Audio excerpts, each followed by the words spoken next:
I don't care what your politics are. If you're Labour, Liberal, Conservative, Republican, Democrat, this video has got nothing to do with politics.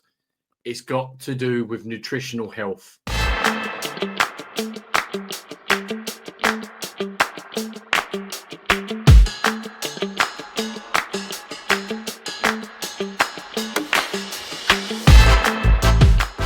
I've taken some clips from a fantastic video that was done by Robert F Kennedy Jr.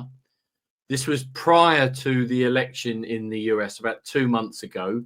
However, I held fire to see what the result of the election was, to see if this was going to come to anything or not. And for me, this now becomes the game changer across all nutrition. So firstly, let me explain. Robert F Kennedy, or who I'll now refer to as RFK Jr., was a Democrat. Obviously, the Kennedy family, very famous throughout the history of US politics, but predominantly Democrats. However, Robert decided to leave the Democrat Party last November because he didn't agree with the direction that they were going, and he had concerns around a number of issues. He then decided to support Donald Trump. For me, but I'm convinced that it's the best hope for ending the Ukraine war and ending the chronic disease epidemic that is eroding our nation's vitality from the inside, and for finally protecting free speech. I feel a moral obligation to use this opportunity to save millions of American children above all things. So for that to happen in American politics, that's quite big. He now goes into, in his speech, the reasons behind why he did the switch. In case some of you don't realize how dire the condition is of our children's health and chronic disease in general, I would urge you to view Dr. Carlson's recent interview with Callie Means and his sister, Dr. Casey Means, who is the top graduate of her class at Stanford Medical School. This next section, he goes into a bit more detail and statistical information about how it impacts on the US. But let's be quite clear here. I live in the UK, and the UK seems to follow the US in the majority of things that happen. So when McDonald's starts off in the US, it comes to the UK. If the food representation say you've got to eat a certain way with food pyramids, the UK follows suit. So the influence of the US is massive on the UK, and this is why it's so important to us. So let's just cover some of the areas where Robert F Kennedy goes into details about the issues. So let me share a little bit about why I believe it's so urgent. Today, 2/3, we spend more on healthcare than any country on earth, twice what they pay in Europe. And yet we have the worst health outcomes of any nation in the world. We're about 79th in health outcomes behind Costa Rica and Nicaragua and Mongolia and other countries. Nobody has a chronic disease burden like we have. And during the COVID epidemic, we had the highest body count of any country in the world. We had 16% of the COVID deaths, and we only have 4.2% of the world's population. And CDC says that's because we are the sickest people on earth. We have the highest chronic disease rate on earth. And the average American who died from COVID had 3.8 chronic diseases. So these were people who had immune system collapse, who had mitochondrial dysfunction. And no other country has anything like this. Hear those stats, they are quite shocking to say the least. And I can assure you, if you do a bit of digging, the UK stats are not dissimilar, and we're definitely on the same trajectory as they are. 2/3 of American adults and children suffer from chronic health issues. 50 years ago, that number was less than 1%. So we've gone from 1% to 66%. In America, 74% of Americans are now overweight or obese, and 50% of our children. 120 years ago, when somebody was obese, they were sent to the circus. There were case reports done about them. Obesity was almost unknown. In Japan, the childhood obesity rate is 3% compared to 50% here. Half of Americans have prediabetes or type 2 diabetes. When my uncle was president and I was a boy, juvenile diabetes was effectively non-existent. A typical pediatrician would see one case of diabetes during his entire career, a 40 or 50-year career. Today, 1 out of every 3 kids who walks through his office door is diabetic or pre-diabetic, and the mitochondrial disorder that caused diabetes also causing Alzheimer's, which is now classified as diabetes, and it's costing this country more than our military budget every year. It's interesting what he talks about there, because I recall when I was growing up that the big issue with regards to autism was blamed very famously on the MMR injection, which is, I think, is mumps, measles, and rubella, and that was connected to autism as the combined injection. But no one person at the time said, "Oh, could it be to do with the lack of fat in the body and the fact that that affects the brain, because the brain requires cholesterol to function?" There's been an explosion of neurological illnesses that I never saw as a kid: ADD, ADHD, speech delay, language delay, Tourette syndrome, narcolepsy, ASD, Asperger's, autism. In the year 2000, the autism rate was 1 in 1,500. Now, autism rates in kids are 1 in 36, according to CDC nationally. Nobody's talking about this. 1 in every 22 kids in California has autism. And this is a crisis that 77% of our kids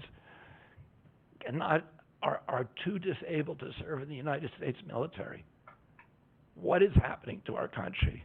And why isn't this in the headlines every single day?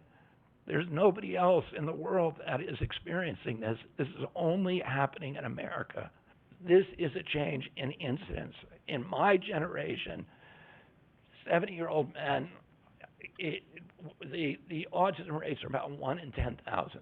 In my kids' generation, 1 in 34. I'll repeat, in California, 1 in 22. Why are we letting this happen? Why are we allowing this to happen to our children? These are the most precious assets that we have in this country. How can we let this happen to them? About 18% of American teens now have fatty liver disease. That's like 1 out of every 5. That disease, when I was a kid, only affected late-stage alcoholics who were elderly. Now, just think about what he said there. Children with fatty liver disease.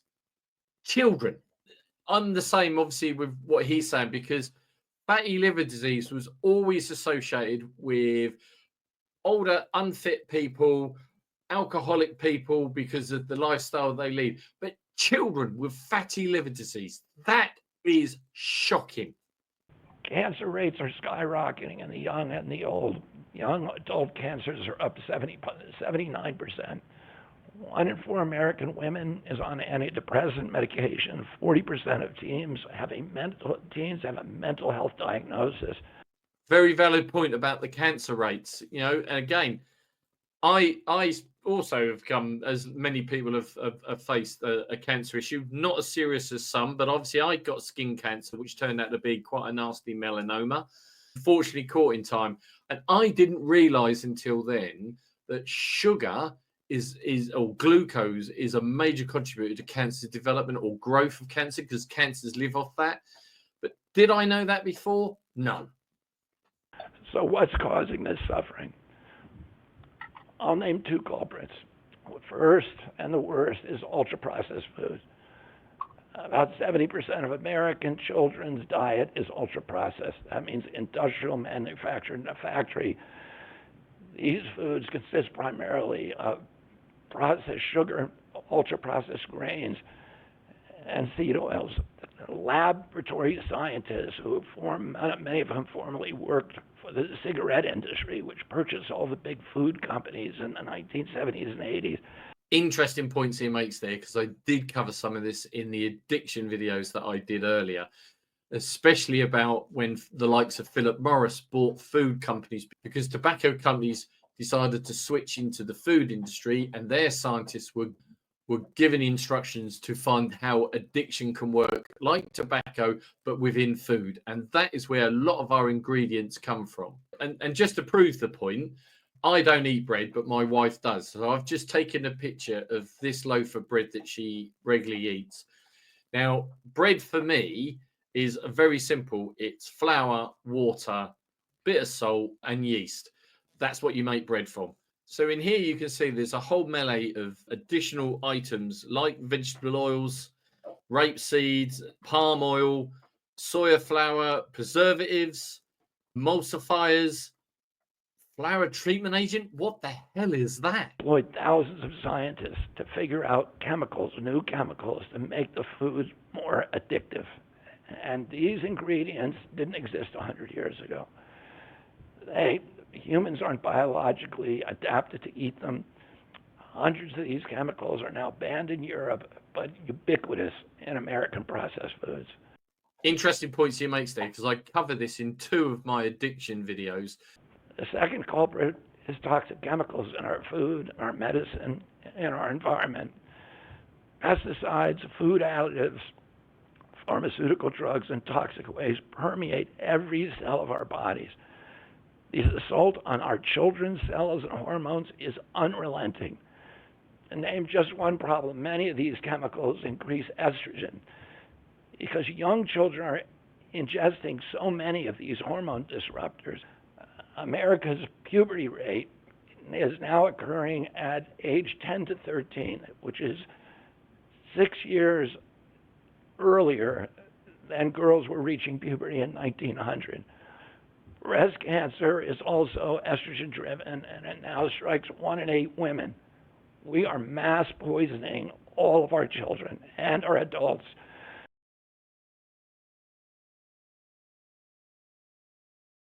Industry lobbyists have made sure that most of the food stamp lunch program, about 70% of food stamps and about 70 or 77% of school lunches are processed foods. There's no vegetables. There's nothing that you would want to eat. The same food industry lobbied to make sure that nearly all agricultural subsidies go to commodity crops that are the feedstock of processed food industry. These policies are destroying small farms, and they're destroying our soils. Isn't it tragic that the big food companies and corporations, as well as the pharmaceutical businesses, have the power to dictate the way we're going?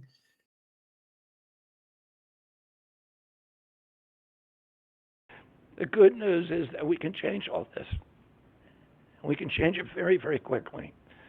America can get healthy again. To do that, we need to do 3 things. First, we need to root out the corruption in our health agencies. Second, we need to change incentives in our healthcare system. And third, we need to inspire Americans to get healthy again. Really interesting points he makes there, because the economical impact of unhealth is phenomenal. The NHS is yet again getting more money pumped in it. Now, the British nation love their NHS, and I fully support it, and it's done me huge service for me and my wider family. However, it's just becoming a black hole, and the reason being is because people are being prescribed drugs and not solutions. They're given a drug to solve to fix a problem rather than finding the root cause and making it go away. Dietary issues and metabolic issues are major. And if we don't address this properly, it's just going to continue. And the drug companies love sick people. But healthy people do not make profit for the drug companies. And the biggest burden on the NHS, as well as in America, is the cost of drugs and treatment.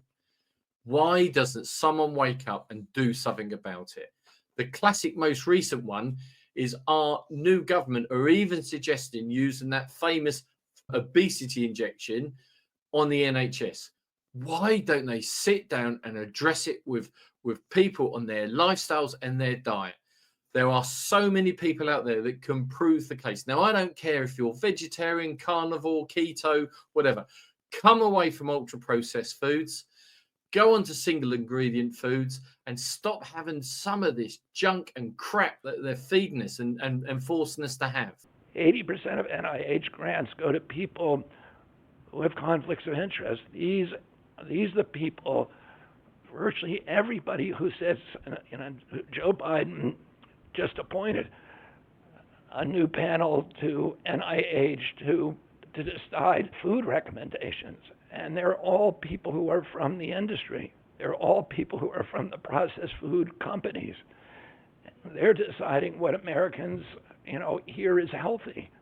And the recommendations on the food pyramid and what goes to our school lunch programs, what go to the program, the Swiss program, the food stamp programs. They're all corrupted and conflicted individuals. These agencies, the FDA, USDA, and CDC, all of them are controlled by giant for-profit corporations.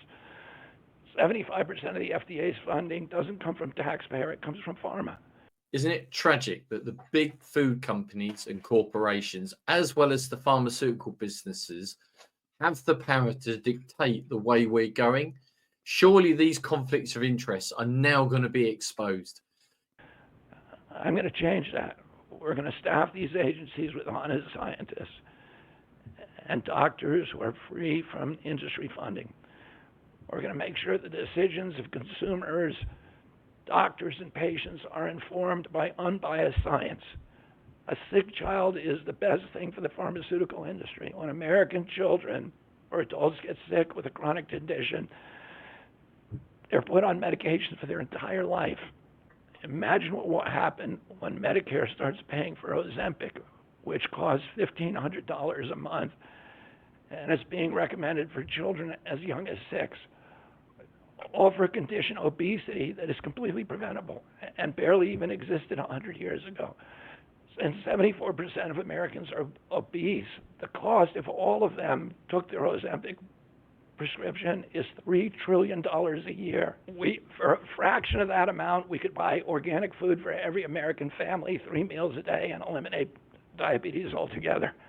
We're going to bring healthy food back to school lunches. We're going to stop subsidizing the worst foods with our agricultural subsidies. We're going to get toxic chemicals out of our food. We're going to reform the entire food system. This is what we have needed. And I hate to say this, the industry that he's going to be taking on is massive. It goes into billions. So I hope and pray nothing untoward happens to him. I hope and pray that he gets the opportunity to change, because if he changes it in America, then we will follow suit, and it's good for everybody. I just want everyone to be healthy, enjoy life, and be fantastic. Isn't it crazy? We seem to have the tail wagging the dog, where the industry dictates what our diet, what our food is going to be. And because they're interested in profit, they're all about making profit. And you want business because they employ people to do that. But we need a reality check. And if people wake up to it, the food industry will react to it and improve. See how the growth of veganism has come because of demand. So if we now start going down the line, and if the carnivores want to eat meat and the vegetarians want to eat vegetables and whatever, industry will adapt to it. But we have to stop being led and start leading. I challenge any parent watching this with children at a school age to either, if your child is eating meals in the school, look at the menu. Would you really say that that is a healthy menu to get your child right? And for those parents, again, I'm not being critical, but those parents that have packed lunches, what is the most common thing in the packed lunch? Normally a chocolate bar or an energy bar, processed. Packet of crisps, processed. Even a sandwich with bread, processed. Just look at what processed food is doing to our next generation.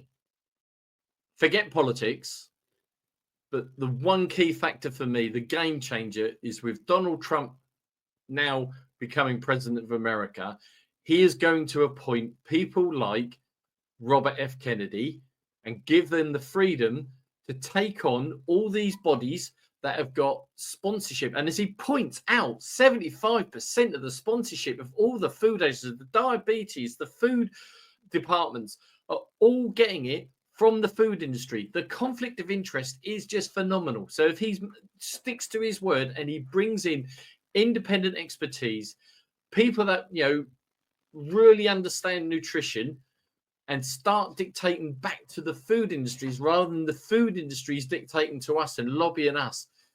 It's about switching the control. Again, coming back to the UK, the NHS system of, don't get me wrong, I love the NHS. But again, if you look at the NHS, the way it's funded, you know, doctor surgeries are funded by how many prescriptions they issue, what drugs they issue. That someone that comes in that's potentially pre-diabetic goes on to statins, goes on to insulin. They are funded. The whole system is wrong. They're funded by what they prescribe, not about how they can fix people. And it's because they're under such pressure. You know, don't get me wrong, I'm not knocking doctors at all. I think they do an amazing job. But you ask your doctor how much nutritional training he had when he became a doctor. Now, from what I understand, it's less than half a day. If there was more nutritional knowledge and more nutritional awareness, you could avoid half the drugs that are being prescribed, which reduces the costs and demands on the NHS, which then reduces the cost on taxation for us. It's so logical. It's crazy that we're not doing anything about it. And I call upon anyone watching this video and understanding the message I'm trying to put over. I'm not trying to be political about it, but ask the questions. Get yourself informed. Make informed decisions. I don't care what way you go to eat, but make sure you've informed yourself. There is so much information out there now. Stop being blinkered and stop being led by industry. Make your own informed decisions on this. We need to change the system. And the system's not going to change by itself because it's self-fulfilling. We, as a nation, as a population, need to start taking the actions, because profit will make things change. And if people start changing to a different way, the farming industry is under massive pressure. What's wrong with buying fresh foods, if it's fruits or vegetables or meats, as I'm very pro? Thank you for watching this video. Please, regardless of what you think, please comment. I'd love to engage with you and get your comments on the subject.